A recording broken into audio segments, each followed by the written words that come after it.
முக்கிய செய்தி, சிபிஎஸ்இ தேர்வு முடிவுகளுக்கு பிறகு இணையதளத்தில் தொழில்நுட்ப கோளாறு ஏற்பட்ட விவகாரத்தில் சென்னை ஐஐடி உதவியை நாட மத்திய அரசு உத்தரவிட்டிருக்கிறது. 12ஆம் வகுப்பு மாணவர்களின் விடைத்தாள் மறு மதிப்பீடு கட்டண வசூலில் குளறுபடி என பெற்றோர்கள் புகார் அளித்திருந்தனர். இதனைத் தொடர்ந்து சென்னை ஐஐடி நிபுணர்களின் உதவியை நாட மத்திய கல்வி அமைச்சர் தர்மேந்திர பிரதான் அறிவுறுத்தியிருக்கிறார்.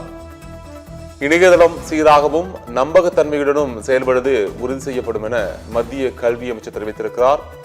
மறு மதிப்பீட்டிற்கு விண்ணப்பித்த மாணவர்களிடம் பெறப்பட்ட கூடுதல் கட்டணம் திருப்பி தரப்படும் என சிபிஎஸ்இ தெரிவித்திருக்கிறது.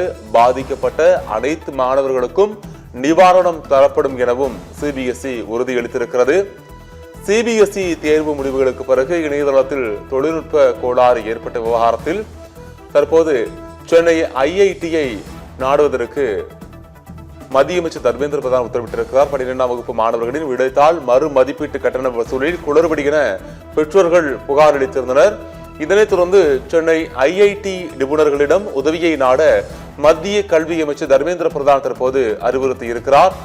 மேலும் இணையதளம் சீராகவும் நம்பகத்தன்மையுடனும் செயல்படுவது உறுதி செய்யப்படும் என்றும் மத்திய அமைச்சர் தெரிவித்திருக்கிறார். மறு மதிப்பீட்டுக்கு விண்ணப்பித்த மாணவர்களிடமிருந்து பெறப்பட்ட கூடுதல் கட்டணம் திருப்பி செலுத்தப்படும் என்று சிபிஎஸ்இ தெரிவித்திருக்கிறது. மேலும் பாதிக்கப்பட்ட அனைத்து மாணவர்களுக்கும் நிவாரணம் தரப்படும் எனவும் சிபிஎஸ்இ உறுதியளித்திருக்கிறது.